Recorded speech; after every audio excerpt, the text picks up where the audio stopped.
Welcome to Swaraj news. Tirumala శ్రీవారి దర్శనానికి తెలంగాణ మంత్రులు, ఎమ్మెల్యేలు, ఎమ్మెల్సీల సిఫార్సు లేఖలకు అనుమతి.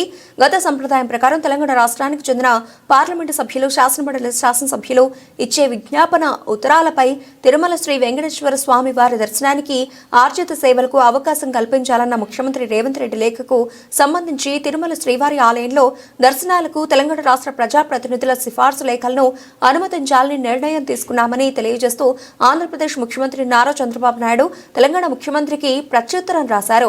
ప్రతి ఒక్క ఎమ్మెల్యే, ఎమ్మెల్సీ, ఎంపీ నుంచి ప్రతి వారం ఏదైనా 2 రోజుల్లో సోమవారం నుంచి గురువారం వరకు వీఐపీ బ్రేక్ దర్శనం ₹500 టికెట్ కొరకు 2 లేఖలు, special entry Darshan SED ₹300 ticket కొరకు 2 లేఖలు స్వీకరించబడతాయని పేర్కొన్నారు.